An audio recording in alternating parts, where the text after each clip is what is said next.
The moment I satised through the Whitmore family's front door holding baby Rosie, Patricia Whitmore looked at me like I was a stain on her marble floor. Her smile was the kind people wear at funerals, technically present, emotionally absent. Her eyes did a slow scan from my Target clearance sweater to my scuffed flats to the baby drooling on my shoulder. I watched her calculate my entire net worth in 3 seconds flat. Then she said 5 words that made my blood turn to ice. So this is the girlfriend. Not welcome to our home.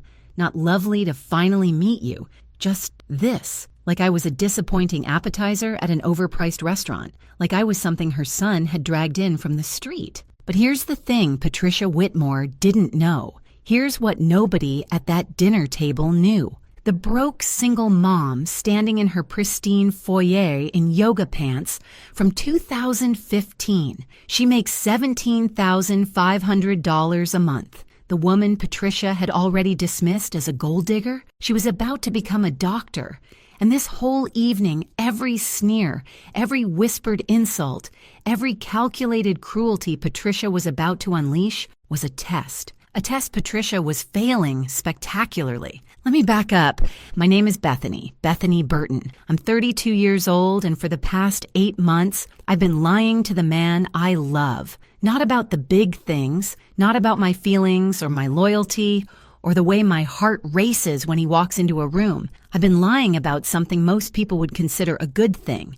I've been hiding my success. See, I'm not actually a struggling single mother who works part-time doing paperwork at a dental office.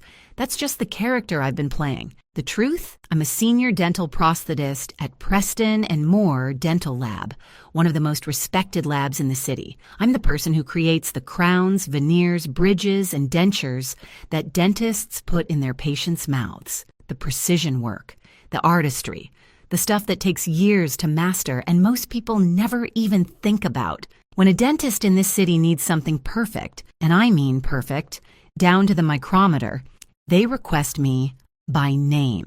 I've spent 8 years building that reputation. Doctors literally argue over whose cases I'll prioritize. I'm also 4 months away from finishing dental school, a part-time evening program I've been grinding through for 2.5 years while working full-time. Soon I'll be Dr. Bethany Burton. And my salary? $17,500 a month, sometimes more with bonuses. I'm the top revenue generator at the lab. My savings account has more zeros than most people see in a lifetime. So why would a successful woman pretend to be broke? Why would I dress like I shop exclusively at thrift stores, skip makeup entirely, and tell my boyfriend I worry about making rent? Because 3 years ago, a man named Bradley taught me what happens when you're honest about your success. And that lesson nearly destroyed me. Bradley was my fiancé. We've been together for 2 years. 2 years of dinners and movie nights and planning a future together. He was handsome, charming, said all the right things. I thought I'd found my person. Then one night he asked how much I made. Just casual curiosity, or so I thought. I told him the truth. I was proud of myself, you know? I'd worked so hard to get where I was. I expected him to be proud too. Instead, I watched his face change. It was subtle at first, a flicker behind his eyes, a slight tightening of his jaw. He said, "Wow, that's great," but his voice had gone flat, cold, and from that moment on, nothing was ever the same. Within a week, he started picking fights about nothing. I was intimidating. I was emasculating. I made him feel like less of a man. He said being with me felt like a competition he was always losing, a competition I didn't even know we were playing. Within a month, he was gone. 3 months after that, he married a waitress named Courtney, posted the wedding photos all over social media. Caption, "Finally found a woman who lets me be a man." I saw those photos at 2 a.m, alone in my apartment, eating ice cream straight from the container like a walking cliche, and something inside me just broke. For a year after Bradley left, I was a ghost. I went to work, came home, cried, slept, repeat. I stopped going out, stopped answering calls. Most of my friends eventually gave up trying. I don't blame them. I wasn't exactly great company. The only person who stuck around was Tiffany Russo. Tiffany and I had known each other since childhood, but we were never close friends. She was the party girl. I was the study all weekend girl. We had nothing in common. But when I was drowning, Tiffany was the one who showed up at my door with cheap wine and terrible advice. She dragged me out of bed, forced me to eat something besides cereal, remind me that the world existed outside my apartment walls. So when Tiffany got pregnant unexpectedly last year and had baby Rosie, I wanted to return the favor. And when Tiffany realized, pretty quickly, that motherhood wasn't exactly her calling, I stepped in more and more. First, it was a few days a week, then most days, then somehow essentially full-time. I pay Tiffany $800 a month now. She calls it reverse babysitting. She gets money and freedom to keep bartending and living her life. I get Rosie. And somewhere in that arrangement, an idea started forming. A crazy, possibly unhealthy, definitely manipulative idea. What if I used Rosie to test my next relationship? What if I presented myself as a struggling single mom, broke, overwhelmed, nothing to offer financially, and watched how a man treated me? If he could love me when I appeared to have nothing, then maybe, just maybe, he deserved to know the real me. If he couldn't? Well, better to find out before I got my heart shattered again. I perfected the look. Yoga pants with a mysterious stain I never bothered investigating. Sweaters that had seen better days. Specifically, the days of 2018. No makeup, hair in a permanent ponytail, and the bone-deep exhaustion that comes from actually caring for a 10-month-old baby. I called it exhausted chic. Very convincing. Tiffany's parenting style, by the way, was creative. When I first started watching Rosie full-time, I found that baby happily gumming a pickle. Another time, a piece of beef jerky. Once, I'm fairly certain it was pepperoni that had fallen on the floor. That child has survived things that would make a pediatrician faint, but she's healthy, happy, and apparently has an iron stomach. So maybe Tiffany was onto something. Probably not, but maybe. I met Graham 8 months ago at a coffee shop. I was holding Rosie, who was doing that adorable baby thing where they grab at absolutely everything within reach. Graham was in line behind me. When Rosie knocked my coffee right out of my hand and it splashed across the floor, I wanted to disappear.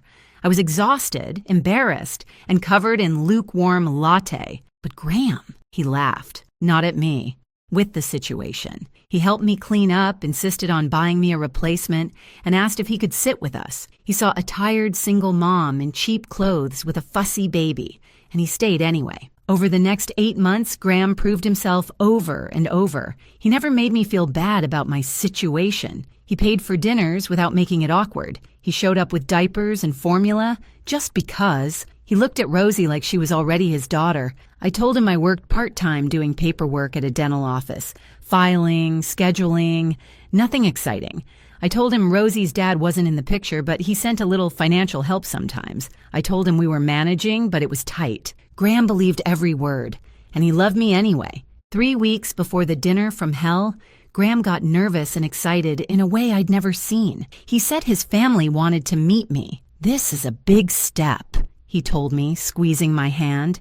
"I want them to know how serious I am about you." I should have been thrilled. Instead, I felt ice forming in my stomach because I'd heard about Patricia Whitmore, Graham's mother, the woman who had apparently sabotaged 3 of his previous relationships, the woman who believed her son deserved better than whoever he actually chose. I was walking into enemy territory, and I was walking in disguised as the exact type of woman Patricia would despise most. My phone buzzed. A text from Tiffany. "Hey, my parents are asking about Rosie again. They want to visit next month. This is getting complicated." I stared at the message. Tiffany's parents lived in Florida. They'd been making noise about their granddaughter for months, questioning whether Tiffany was fit to be a mother. They weren't entirely wrong.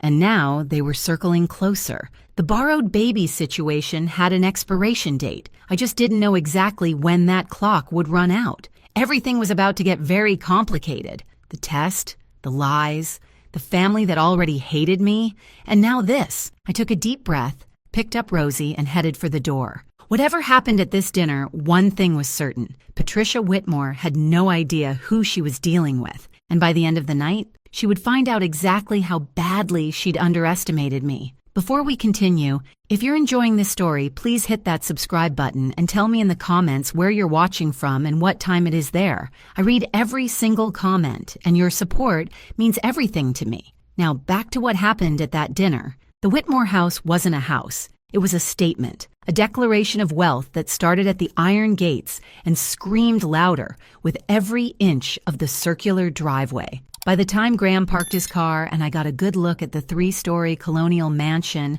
with its perfectly manicured hedges and fountain, yes, an actual fountain, I understood exactly what kind of family I was dealing with. The foyer had a chandelier bigger than my first car. Actually, bigger than my first and second car combined. The floors were marble. The walls had actual paintings in actual frames, the kind that look like they belong in museums. I was afraid to breathe on anything. Graham squeezed my hand as we walked in. "They're going to love you," he said. He was lying. He had to know he was lying, but I appreciated the effort. Patricia Whitmore answered the door herself, which I later learned was unusual. She normally had help for that, but she wanted to see me first, to assess the threat before anyone else could form an opinion. "So this is the girlfriend," she said, her eyes doing that slow scan I mentioned. Sweater, flats, baby. Each item judged and found wanting. "Mom," Graham said, a warning in his voice, "this is Bethany, and this is Rosie. Charming," Patricia said, in a tone that suggested she found nothing charming about any of it. "Do come in. Try not to let the baby touch anything." The dining room was even more intimidating than the foyer. A table that could seat 16 set for 6, crystal glasses, china plates with gold trim, more forks than any human being could possibly need. I met the rest of the family in quick succession.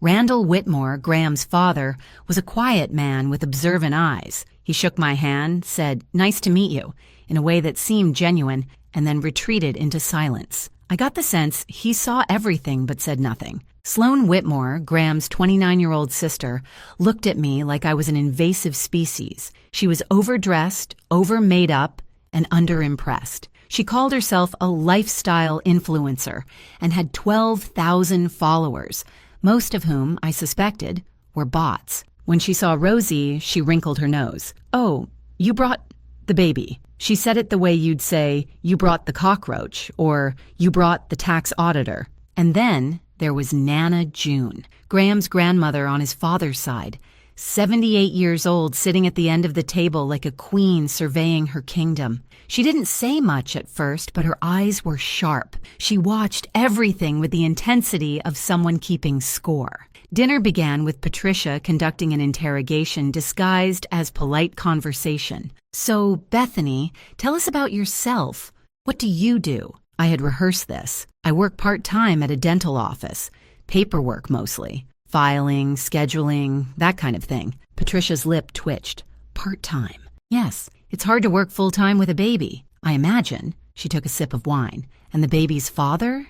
Is he involved?" "Not really. He helps out sometimes, but he's not in the picture." Patricia exchanged a look with Randall. The look said everything. Single mother. Part-time job. Nobody. Their son could do so much better. Sloan, never one to miss an opportunity for cruelty, pulled out her phone right at the dinner table. Her thumbs flew across the screen, and within seconds she announced her findings to the entire room. "I can't find anything about you online, Bethany. Like nothing. No LinkedIn, no Instagram, no Facebook presence at all. It's like you don't exist." I kept my voice steady.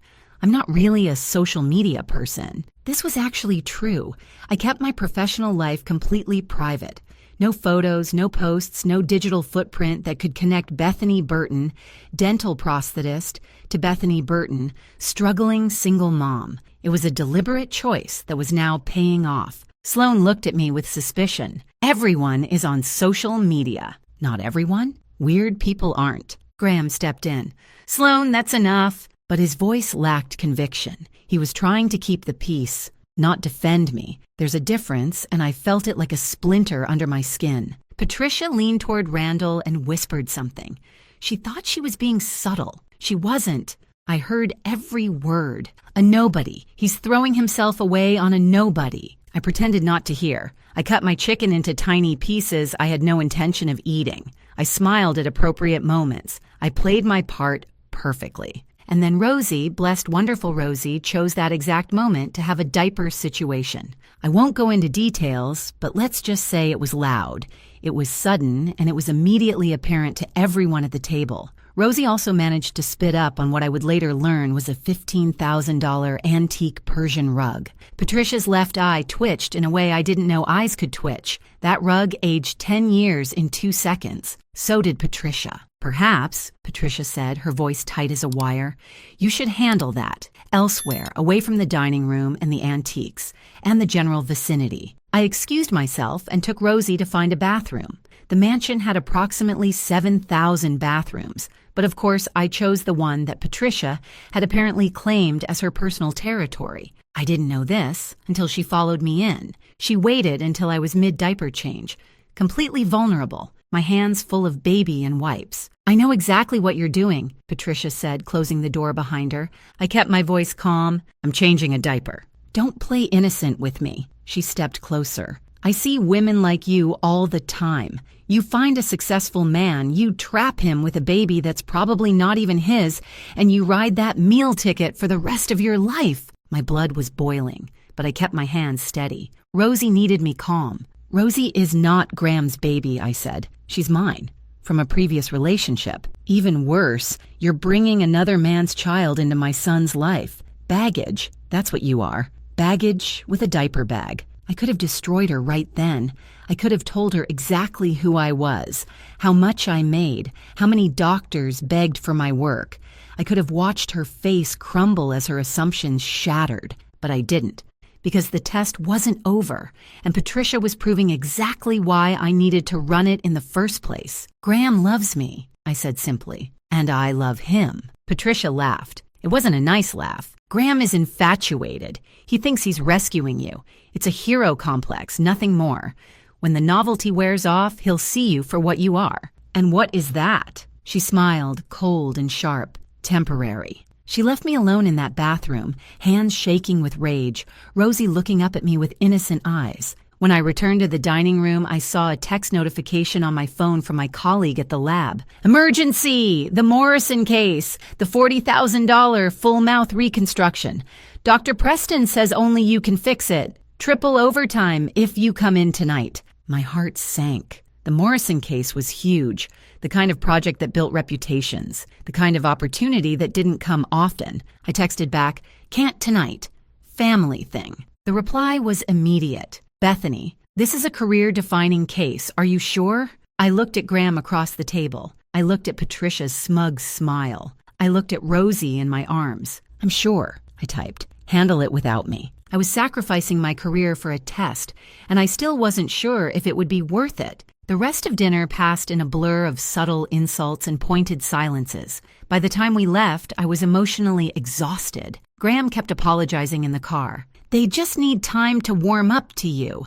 Mom is protective. That's all. Protective, right. Patricia Whitmore wasn't protective. She was a guard dog with a designer handbag and a vendetta against anyone who threatened her vision of the perfect family. But I didn't say any of that. I just nodded and held Rosie and wondered if I'd made a terrible mistake. I almost ended it that night. Sitting in Graham's car outside my apartment building, Rosie asleep in her car seat, I came within inches of telling him everything. The truth about my job, my income, my elaborate test. I was exhausted from pretending and tired of being humiliated by people who thought they were better than me. But then Graham took my hand and said something that stopped me. I'm sorry about my family. They were awful tonight, and you didn't deserve any of that. But I need you to know something. He turned to face me, his eyes serious. They don't define me. Their opinions don't decide my future. You do. You and Rosie. It was the right thing to say, but I'd heard right things from Bradley, too, right up until he left. I just need time to process, I told him. Tonight was a lot. He nodded, kissed my forehead, and let me go. 2 days later, Graham's family threw a small gathering at the mansion, a casual get-together, he called it. I wasn't sure I wanted to go, but Graham was so hopeful that I couldn't say no. The casual get-together was not casual at all. It was another production, another opportunity for Patricia to remind me of my place. But something unexpected happened that night, something that changed everything. I was standing on the back patio, away from the crowd, watching the sunset and questioning all my life choices, when Nana June appeared beside me. She moved quietly for a woman her age, and she had a glass of whiskey in her hand that suggested she wasn't here for small talk.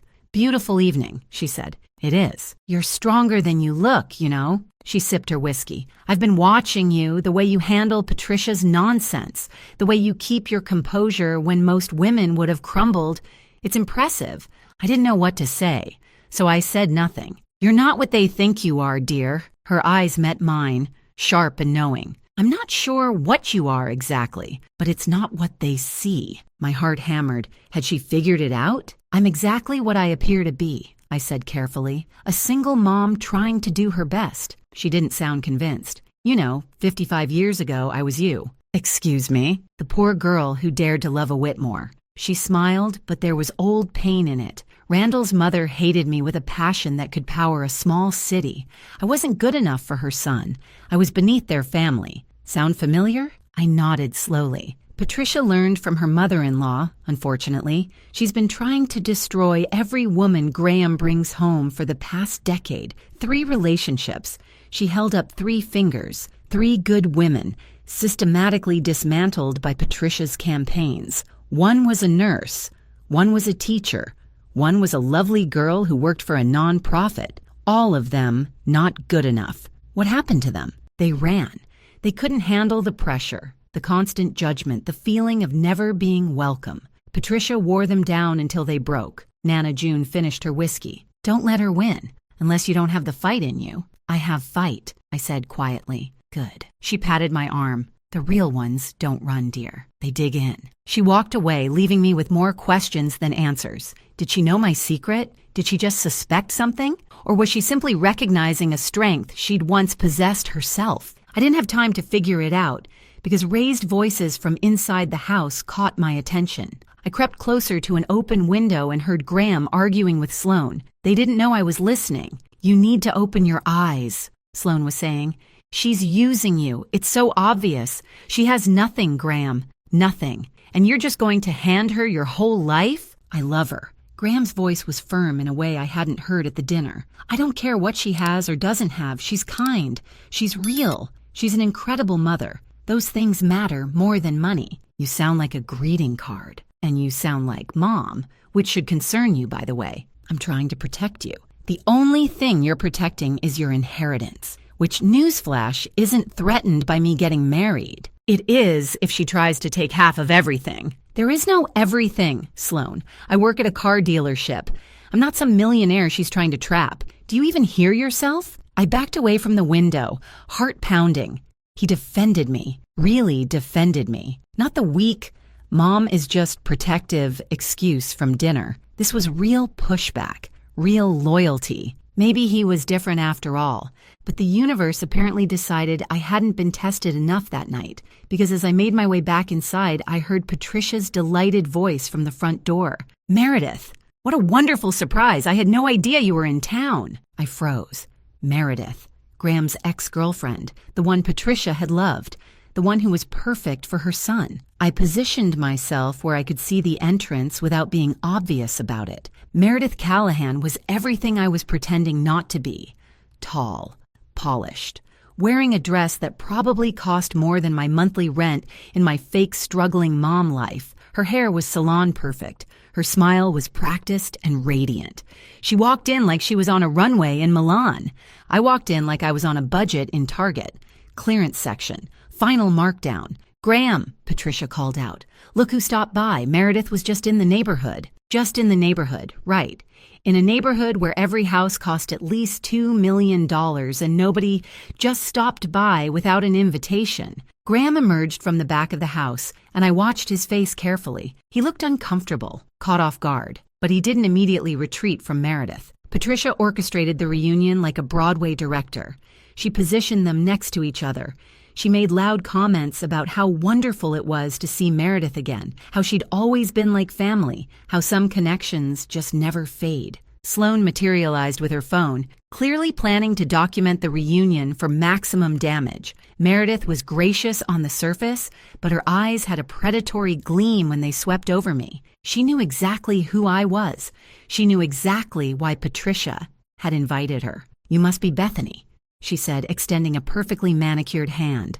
"I've heard so much about you." "Good things, I hope," I said, matching her pleasant tone. "Oh, interesting things." Her smile sharpened. "Patricia tells me you have a baby. How brave of you. Dating with children is so challenging." "We manage. I'm sure you do." My phone buzzed in my pocket. Another text from work, this time with photos from the regional dental conference I was supposed to attend. "Everyone's asking where you are. Dr. Preston told the whole room you're the most talented prosthetist in the state. People are actually disappointed you're not here.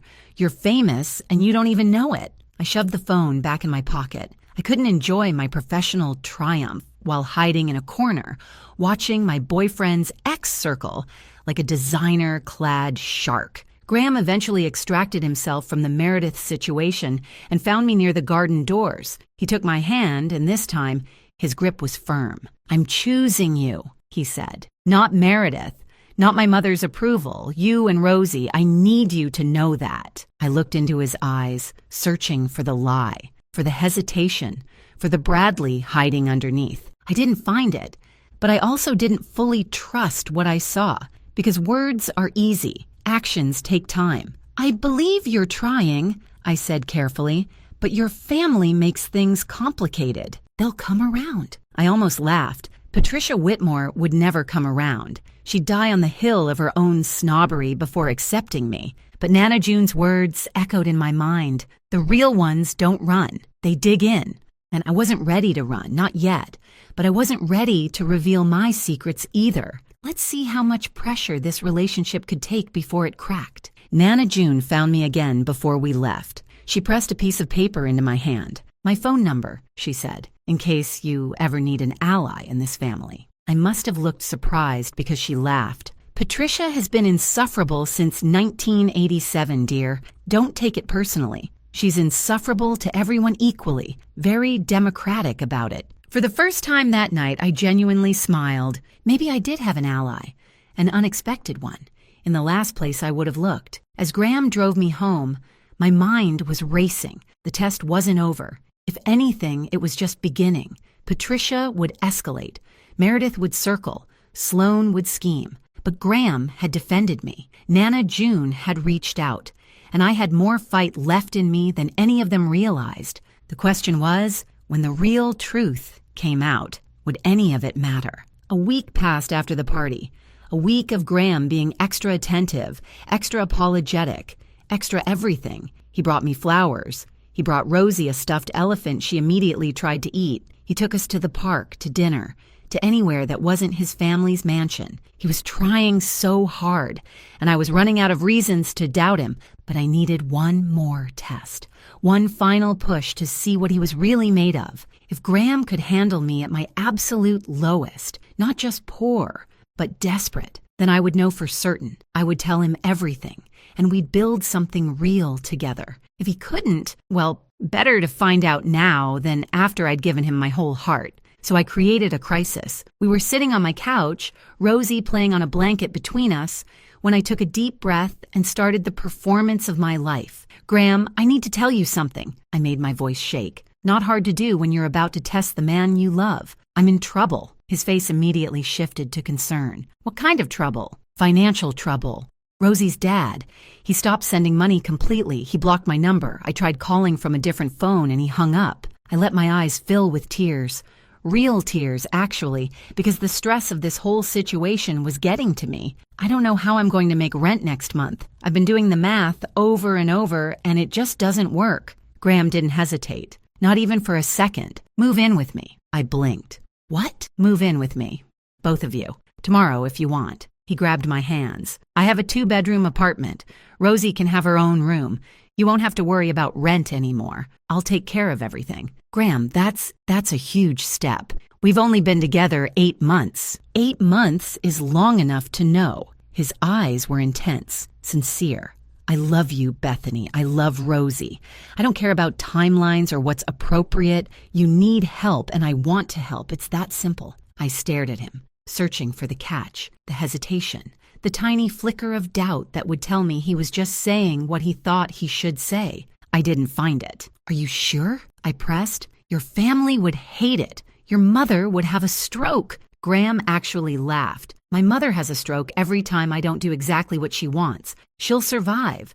And honestly, this isn't about her. This is about us. You, me, and Rosie. That's my family now. My heart cracked open a little. This was exactly what I'd been hoping to hear. But hope is a dangerous thing when you've been burned before. Let me think about it, I said. It's a big decision. Take all the time you need, but know that the offer stands. Today, tomorrow, next month, whenever you're ready. He kissed my forehead and held me close, and I felt like the worst person in the world for testing him like this. But I wasn't done yet. 2 days later, Graham called me with news. My mom wants to have a family meeting tomorrow night. Okay, what time should I be there? Silence. Graham, she didn't invite you. His voice was tight with anger.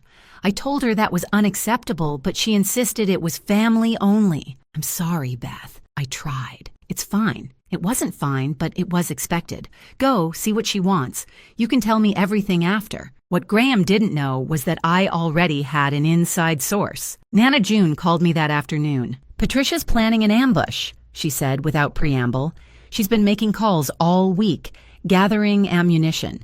I think she's going to give Graham an ultimatum. What kind of ultimatum? You or the family. That's Patricia's favorite weapon. She's used it before. My stomach dropped. What should I do? Nothing yet. Let her show her cards. And don't worry, I'll be there. Recording everything. Recording? Dear, I've been documenting Patricia's nonsense for years. I have an entire folder on my phone.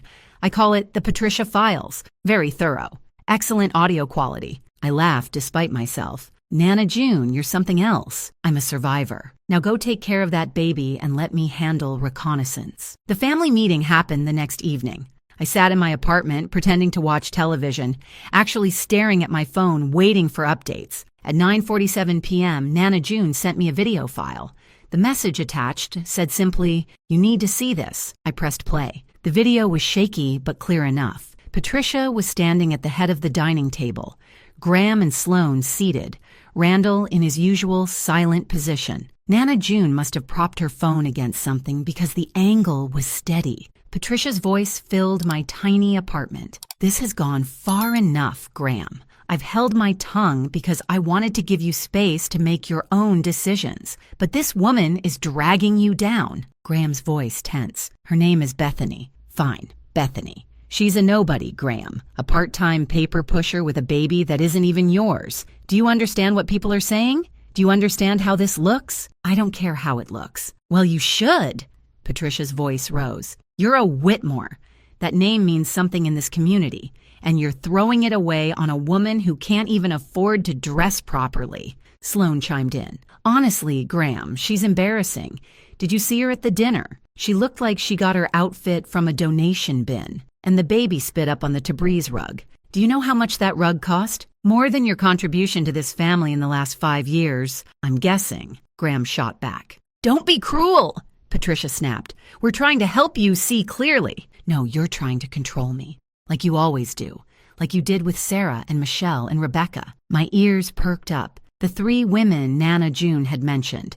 The ones Patricia had destroyed. Those women weren't right for you, Patricia said smoothly, and neither is this one. But I'm willing to make you a deal. I don't want your deals. Listen anyway. Patricia leaned forward, her voice turning calculating. If you're so attached to the child, fine.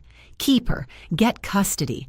We'll help you raise her properly, but lose the mother. She's dead weight, Graham. The baby can be saved. The woman cannot. My blood ran cold. They wanted to take Rosie from me. They actually thought they could separate us and raise her as their own. The video showed Graham standing up so abruptly, his chair scraped against the floor. Stop, just stop. His voice shook with anger. Do you hear yourselves? You're talking about a human being, a woman I love, a mother who would do anything for her daughter, and you want to, what? Steal her child. Raise Rosie in this house, with this family, surrounded by people who see her as a project instead of a person? We're trying to help. You're trying to control. That's all you've ever done, and I'm done letting you. Patricia's face on the video was rigid with fury. If you choose her, Graham, you're choosing to walk away from this family. Then I guess I'm walking. Silence. Heavy, terrible silence. And then, for the first time in the entire recording, Randall spoke. The boys made his choice. His voice was calm, measured, final. It's a good one. Respect it, Patricia. Patricia turned to her husband, stunned. Randall, I said respect it. This conversation is over. The video ended there. I sat in my apartment, tears streaming down my face, phone clutched in my hands. Graham had passed the test. He had defended me when I wasn't there to hear it. He had chosen me over his family's approval, over his inheritance, over everything. And Randall, quiet, observant Randall, had stood up for him, for us. I called Nana June back immediately. I saw it, I said, my voice breaking. I saw everything. He's a good man, Bethany. Whatever you're hiding, I think he can handle it. I froze. What do you mean, hiding? Dear, I'm 78 years old. I've seen more lies than a courtroom judge. You're not what you claim to be. I don't know the details, and frankly, I don't need them. But whatever your secret is, Graham deserves to know, before it comes out some other way. She was right. She was absolutely right. The test was over. Graham had passed every single challenge I'd thrown at him. He loved me when I appeared to have nothing. He defended me to his family. He offered me his home, his life, his future. Now it was my turn to be brave. But first, I had another crisis to manage. Tiffany called me at 11 p.m., hysterical. Beth, my parents are flying in next week. They're talking to lawyers. They think I'm an unfit mother and they want custody of Rosie. Slow down. Tell me exactly what happened. My mom found out I've been letting you take care of Rosie most of the time. She thinks I abandoned her. She's threatening to sue for custody. She says she'll prove I'm negligent. I rubbed my temples. The borrowed baby situation was exploding at the worst possible time. What do you want to do, Tiffany? A long pause. Then quietly, I don't know if I can fight them, Beth. I don't know if I should. What do you mean? Maybe they're right. Her voice cracked. Maybe I'm not cut out for this. Rosie is happier with you than she ever was with me. She cries when I hold her now because she's not used to me anymore. What kind of mother am I if my own baby doesn't recognize me? My heart ached for her. For all her flaws, Tiffany was trying. She was just lost. We don't have to decide anything tonight, I said. Let's meet tomorrow and talk through the options. Whatever you decide, I'll support you. Thanks, Beth. You're literally the only person who doesn't judge me. After I hung up, I sat in the dark for a long time, Rosie sleeping peacefully in the next room. In my family, a meeting meant someone ate the last piece of pie, and we needed to find the culprit. Maybe assign blame. Maybe demand they buy a replacement pie. Very serious stuff. In the Whitmore family, it apparently meant deciding whether I deserved to exist in their orbit. The stakes were slightly different. But tomorrow, the stakes would shift again, because tomorrow, I was going to tell Graham the truth, all of it. And I had no idea if our relationship would survive. If this story has your heart racing right now, please take just 1 second to hit that like button. It really helps this channel grow, and I'm so incredibly grateful for each one of you. Now, let me tell you what happened next. Graham asked me to meet him at the coffee shop where we first met, the same little cafe where Rosie had knocked the cup out of my hand and Graham had laughed instead of getting annoyed, the place where everything started. I knew something was happening. Graham's voice on the phone had been nervous, excited, the way it gets when he's planning something. I had my own plans for this conversation, but I wanted to let him go first. I arrived early, Rosie on my hip, and found a quiet table in the corner. The barista recognized me and waved. I'd become a regular over the past 8 months, always in my struggling mom costume, always counting out coins carefully even though my bank account had more than enough. Graham walked in looking like he hadn't slept, but it was a good kind of exhausted, the kind that comes from nervous anticipation rather than worry. He sat across from me, took a deep breath, and reached into his jacket pocket. I was going to do this at dinner with my family, he said, before everything went sideways. I had it all planned out. The ring, the speech, the moment. But you know what? I don't need any of that. I don't need my family's approval or a fancy restaurant or the perfect setting. He pulled out a small velvet box. My heart stopped. Graham dash dash. Let me finish. He opened the box. Inside was a ring. Simple, elegant, a modest diamond that caught the light. Not expensive, not flashy, just beautiful. Bethany, I don't care if we have nothing. I don't care what my mother thinks or what society expects or any of that garbage. When I'm with you, I feel like myself, the best version of myself. You make me want to be braver, kinder, more honest. You and Rosie, you're my family now, the family I chose. He got down on one knee right there in the coffee shop, and a few other customers turned to watch. Will you marry me? I burst into tears, but not the happy kind. Graham's face shifted from hopeful to confused to worried in the span of 2 seconds. Beth, what's wrong? Did I do something? No, I shook my head, tears streaming. You did everything right, that's the problem. You're perfect and I've been lying to you for 8 months and I don't deserve any of this. What are you talking about? Rosie, sensing the tension, started to fuss. I bounced her automatically while trying to form words that would destroy everything I'd built. I'm not who you think I am, Graham. What do you mean? And then I told him everything. I'm not a part-time paper pusher. I'm a senior dental prosthetist at Preston and Moore Dental Lab. I've been there for 8 years.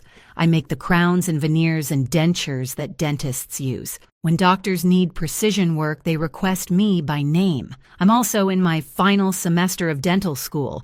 In 4 months, I'll be Dr. Bethany Burton. Graham stared at me, the ring still in his hand, his knee still on the floor. I kept going. I had to get it all out. I make $17,500 a month, sometimes more with bonuses. I'm not struggling, Graham. I've never been struggling. I have more money in savings than most people make in 3 years. I don't understand. He slowly stood up, the ring box closing in his palm. Why would you lie about that? Because 3 years ago, I was engaged to a man named Bradley. We were together for 2 years. When he found out I made more money than him, he couldn't handle it. He said I was intimidating and emasculating. He left me for a waitress and married her 3 months later. Graham's expression shifted from confusion to something softer, understanding maybe, or the beginning of it. I was devastated, I continued. It broke something in me. It made me think my success was a character flaw, that I needed to hide who I was to be loved. So when I met you, I created a test. I wanted to see how you would treat a woman you thought had nothing. If you could love me when I appeared to be broke and struggling, then you deserve to know the real me. A test. His voice was flat. Our entire relationship has been a test. Yes. Silence stretched between us. The coffee shop noise faded to a distant hum. Even Rosie went quiet, as if she understood the gravity of the moment. There's more, isn't there? Graham said quietly. I nodded, my throat tight. Rosie, what about her? She's not my daughter. Graham's face went pale. What? She's my friend Tiffany's baby. Tiffany got pregnant unexpectedly, had Rosie, and immediately realized she wasn't ready to be a mother. I've been helping take care of her, practically raising her, for the past 8 months. I pay Tiffany $800 a month, but biologically, Rosie isn't mine. Graham took a step back, then another. He ran his hands through his hair, the universal gesture of a man trying to process too much information at once. So the struggling single mom wasn't struggling. No. And the baby I thought was yours isn't. No. And you've been testing me for 8 months. Our first date, our first kiss, every moment we've had together. It was all part of some experiment to see if I was good enough. When he put it that way, it sounded terrible, because it was terrible. I'm sorry. The words felt inadequate. I was scared, Graham. I was so scared of being hurt again that I built walls. The test was my wall. It was wrong. I know that now. But I need you to understand why I did it. I do understand. He met my eyes and I couldn't read what I saw there. I understand that you didn't trust me. From day one, you assumed I would be like him, like Bradley. You never gave me the chance to prove myself honestly. You're right. I defended you to my family. I chose you over their approval. I offered you my home. And the whole time you were, what? Taking notes? Grading my performance? It wasn't like that. Then what was it like? I didn't have a good answer. Because he was right. I had been testing him, constantly, waiting for him to fail, and he never did. You passed, I said finally. Every test, every challenge, every obstacle I threw at you. You passed all of them. You loved me when you thought I had nothing.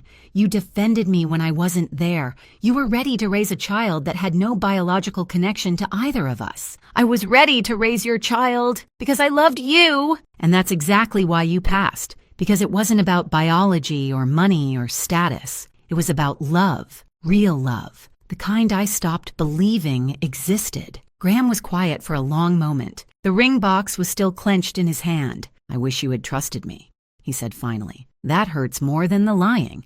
The idea that you spent 8 months expecting me to fail. I know, but I held my breath. I get it. He exhaled heavily. I get why you did it. After what Bradley did, after having your heart broken like that, I understand why you needed proof. Why words weren't enough. You do? I hate it, but I understand it. He looked at the ring box, then back at me. And you know what? I'm glad you tested me. You are, because now you know for sure. You know I didn't fall in love with your money or your career or your potential. I fell in love with you, the woman who showed up at my door in yoga pants with a baby on her hip, the woman who laughed at my terrible jokes and didn't care about fancy restaurants. That's who I fell in love with. And finding out you're also successful? That's just a bonus. He stepped closer, and my heart started beating again. My answer is the same, Bethany. He opened the ring box again. The question is yours? I looked at the ring, at Graham, at Rosie in my arms. Yes, I whispered. Yes, it's still yes. He slid the ring onto my finger and I cried again. Happy tears this time, finally. Graham kissed me and Rosie grabbed his nose, and somewhere in the coffee shop, someone started clapping. And then the door opened. I heard her before I saw her. The sharp click of expensive heels, the theatrical gasp of outrage. Patricia Whitmore had just walked into the coffee shop. Graham, there you are. I've been calling and calling. We need to talk about... She stopped mid-sentence, finally registering the scene. Her son on one knee, a ring on my finger. Tears and smiles and a moment that clearly didn't include her. What is happening here? Graham stood, keeping my hand in his. I just proposed. She said yes. Patricia's face cycled through horror, disbelief, and fury. You proposed? To her? After everything I said? After the family meeting? Because of the family meeting, actually. You showed me exactly who you are, Mom. And I chose her anyway. Patricia turned her glare on me. You manipulative little... Actually, I said, my voice surprisingly calm. I should probably tell you the truth, too. Patricia's eyes narrowed. What truth? The truth that I'm not a struggling single mom. I never was. Patricia froze. I'm a senior dental prosthetist. I make more money in a month than your son makes in 3. I'm in my final semester of dental school. In 4 months, I'll be a doctor. I stood up straighter, Rosie secure in my arms. And that nobody you've been trying to destroy for 8 months. She let you show her exactly who you really are. Patricia's mouth opened, closed, opened again. She looked like she'd just swallowed a lemon, and then the lemon grew spines, and then the spiny lemon discovered it had been wrong about everything. You lied? She finally managed. I protected myself.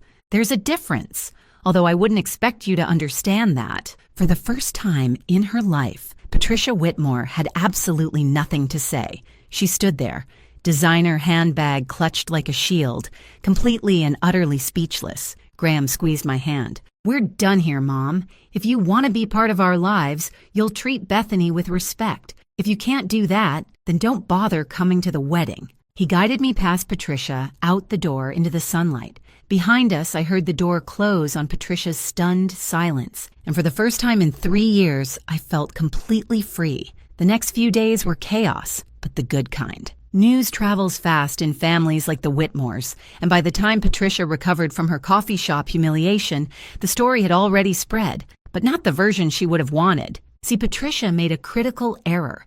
She tried to spin the narrative her way. She called her society friends, her real estate colleagues, her entire network of wealthy housewives and country club members. She told them I was a liar, a deceiver, a con artist who had manipulated her poor, innocent son. But Nana June was faster. While Patricia was still formulating her attack strategy, Nana June had already been on the phone for hours. She called everyone who mattered, and in a community this tight-knit, word of mouth was more powerful than any social media campaign. Nana June's version of events was simple and devastating. My future granddaughter-in-law is a successful medical professional who pretended to be poor to make sure Graham loved her for herself. It's actually quite romantic when you think about it. She gave up months of her career, turned down major professional opportunities, all to test whether our family was worthy of her. And Patricia treated her like garbage. For 8 months, can you imagine? The embarrassment. By the time Patricia's calls went out, her friends already knew the real story. One of them, a woman named Dorothy, who I'd later learn was Patricia's longest frenemy, responded with perfect, devastating politeness. "Patricia, dear, that's actually rather romantic, and you tried to destroy it. How embarrassing for you," another said. "So you bullied a successful doctor because you assumed she was poor. That's not a good look, Patricia. That's really not a good look at all." Patricia's reputation took a direct hit in her own social circle. The very people she'd been trying to impress, the community she'd worked so hard to dominate, they all saw her clearly now. Not as a protective mother, but as a snob who had judged a woman based entirely on appearances. And the best part? There was nothing she could do about it. Sloane predictably tried to mount her own attack. She posted a vague but pointed Instagram story about people who lie their way into families and gold diggers with secret agendas. It got 12 likes. 8 of them were bots. 3 were people who clearly hadn't read it carefully. 1 was her own mother. She deleted it within 6 hours. Nobody cared about Sloane's opinions. Nobody had ever cared about Sloane's opinions, and watching her realize that in real time was its own kind of justice. Randall found me 2 days after the proposal. I was at Graham's apartment helping him reorganize to make room for me and Rosie when the doorbell rang. I opened it to find Graham's father standing there, looking uncomfortable, in the way men of his generation often do when they're about to express emotions. "May I come in?" Of course. He stepped inside, looked around at the boxes and the baby gear and the general chaos of a life in transition. Then he looked at me. "I owe you an apology." "For what?" "For not speaking up sooner, at that dinner, and all the times after. I watched Patricia treat you terribly, and I said nothing. That was cowardice." I didn't disagree, but I also didn't pile on. "You spoke up when it mattered, at the family meeting. I should have spoken up long before that." He paused, choosing his words carefully. "Patricia has always been difficult. I learned early in our marriage that fighting her directly was exhausting, so I retreated.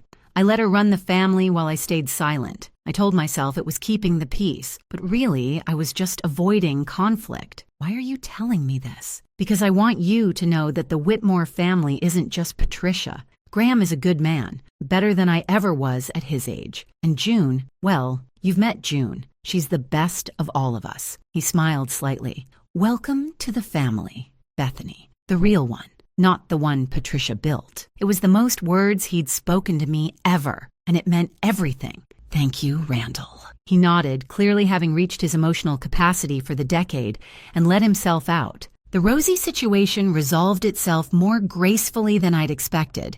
Tiffany's parents flew in from Florida, fully prepared for a legal battle. But when they arrived, Tiffany sat them down and had the most mature conversation I'd ever seen her have. "I love Rosie," she told them, "but loving her isn't the same as being able to raise her.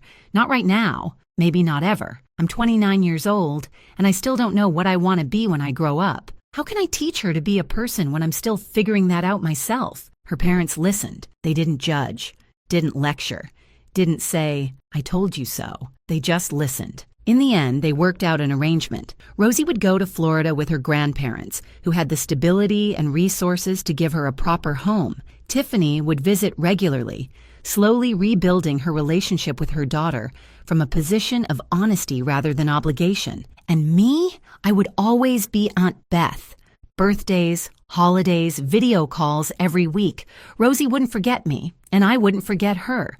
It wasn't the ending I'd imagined when I first took Rosie in, but it was the right one. for everyone. The night before Tiffany and her parents left with Rosie, I held that baby girl one last time. She grabbed my face with her chubby hands the way she always did, and I memorized everything about her. The weight of her in my arms, the smell of her hair, the way she laughed when I made silly faces. "You're going to have an amazing life," I whispered to her, "and I'll always be here, always." She gurgled at me, which I chose to interpret as agreement. Graham found me sitting in the empty nursery after they left.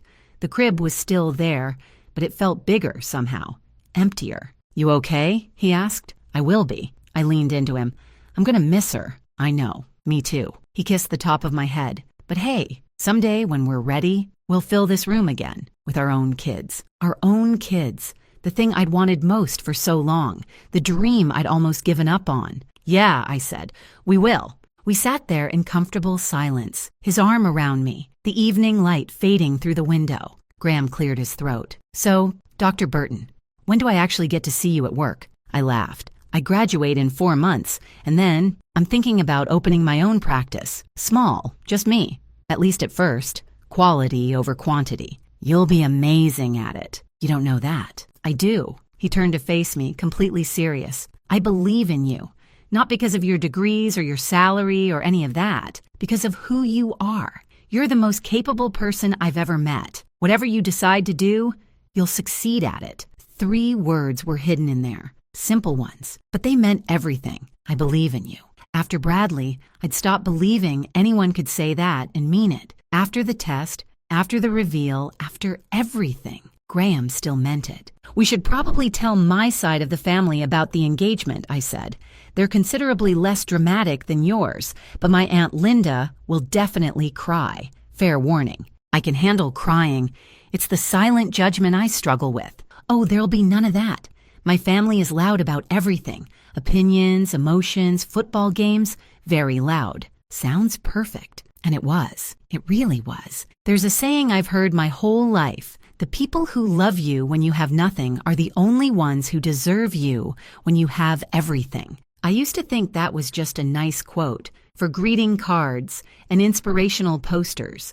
Something pretty but impractical. Now I know it's the truest thing I've ever heard. I spent 8 months pretending to have nothing, waiting for Graham to prove he was like every other man who'd let me down. Instead, he proved he was exactly what I needed. Patient, loyal, brave enough to choose love over legacy. And Patricia? She's still Patricia. Still obsessed with appearances, still judging everyone who doesn't meet her impossible standards. But she doesn't have power over us anymore. Her opinion is just noise, background static in a life full of things that actually matter. Some people never learn. That's not my problem anymore. I have a man who loves me, a career I'm proud of, a future full of possibilities. And I have one piece of advice for anyone who's ever been made to feel like their success is something to hide. Don't shrink yourself to make others comfortable. The right people will celebrate you at full size. The wrong people were never worth your time anyway. Thank you so much for watching. More of my most gripping stories are already on your screen. Click one now and don't